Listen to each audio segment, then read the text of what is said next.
संभल Jama Masjid case से जुड़ी बड़ी खबर। मस्जिद में नहीं होगी रंगाई पुताई, अभी इसकी जरूरत ही नहीं है।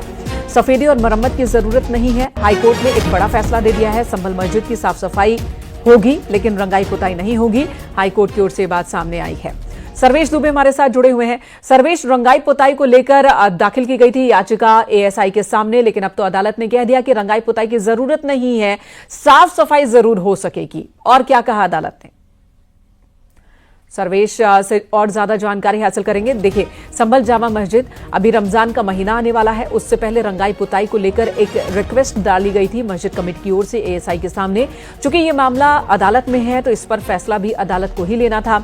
इलाहाबाद हाई कोर्ट ने यह फैसला सुनाया कि एएसआई की 3 सदस्यीय एक कमेटी बनाई जाए और उसकी रिपोर्ट के आधार पर फैसला लिया जाएगा।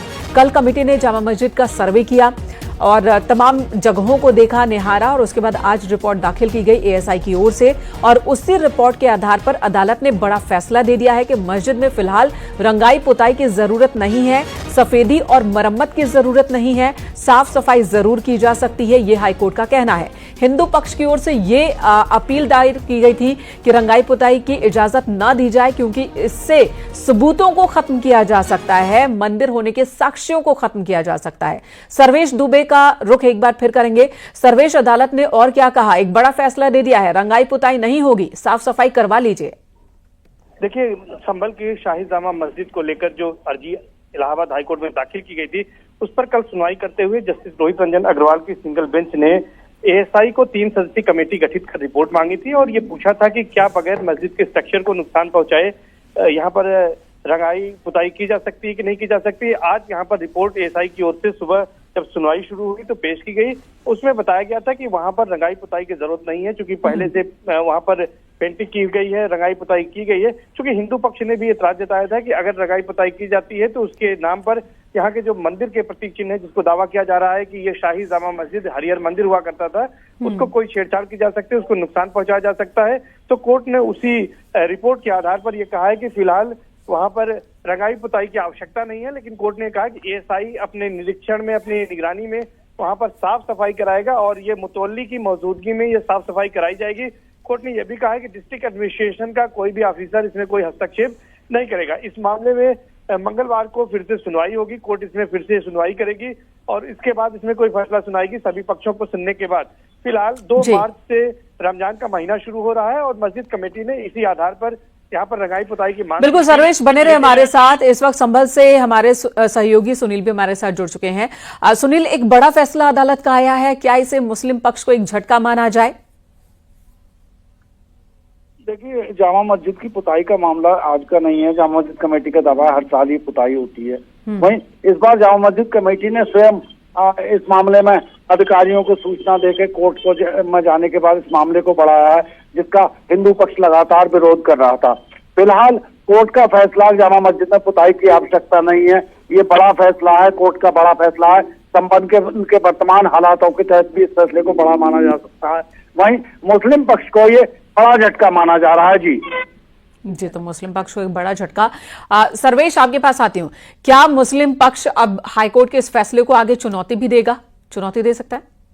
देखिए, अभी इसमें चुनौती देने वाली कोई बात नहीं है। अभी इस मामले में इसमें 4 मार्च को मंगलवार को इस मामले में सुनवाई है। अभी केस खत्म नहीं हुआ है, डिस्पोज ऑफ नहीं हुआ है, तो ऐसे में अभी सुनवाई होनी है। मुस्लिम पक्ष अपना इसमें अपना पक्ष रख सकता है अदालत में, क्या उसे कहना है। और इस मामले में अभी फर्दर भी इसमें कुछ रिपोर्ट दाखिल की जानी है।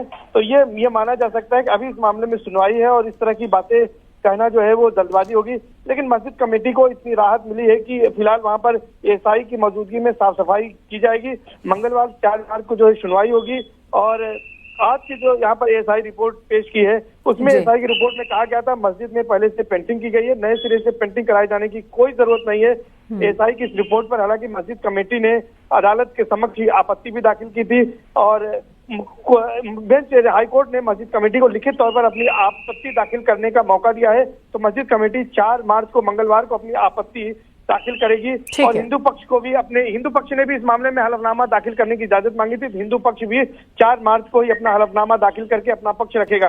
तो अभी इस मामले में फिर से जो है सुनवाई होगी और 4 मार्च को जब सुनवाई मंगलवार को होगी तो इसमें दोनों पक्षों को सुनने के बाद ही कोर्ट किसी नतीजे पर पहुंचेगा। फिलहाल इस बीच मुतवल्ली की मौजूदगी में एएसआई की ओर से शाही जामा मस्जिद संभल में सफाई कराई जाएगी। जी ठीक है, तो फिलहाल अभी इस मामले की सुनवाई जारी है, लेकिन इसी बीच हाईकोर्ट ने कहा है कि मुतवल्ली की मौजूदगी में सफाई करवाई जाए, जहां पर एएसआई की टीम तो रहेगी लेकिन कोई भी स्थानीय जिला प्रशासन का कोई व्यक्ति नहीं रहेगा, उसकी मौजूदगी जरूरी नहीं है, रंगाई पुताई की जरूरत नहीं है, ये बात हाईकोर्ट ने कही है।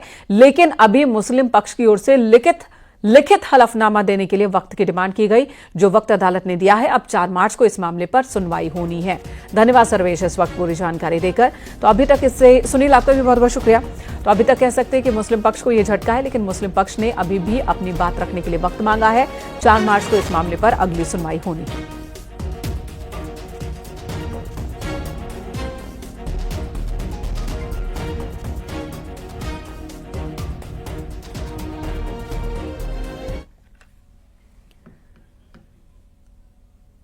द ग्रेटर नोएडा से खबर, जहां नोएडा एयरपोर्ट के कार्गो टर्मिनल की कनेक्टिविटी को ग्रीन सिग्नल मिल चुका है। यमुना एक्सप्रेस वे से एयर कार्गो टर्मिनल को जोड़ा जाएगा। साथ ही सड़क के कैरेज वे की चौड़ाई को 14 से बढ़ाकर अब 18 मीटर किया गया। इस सड़क का निर्माण NHAI करेगा। आपको बता दें, ग्रेटर नोएडा के जेवर में बनने वाला नोएडा इंटरनेशनल एयरपोर्ट पूरे पश्चिमी उत्तर प्रदेश में विकास को पंख देगा।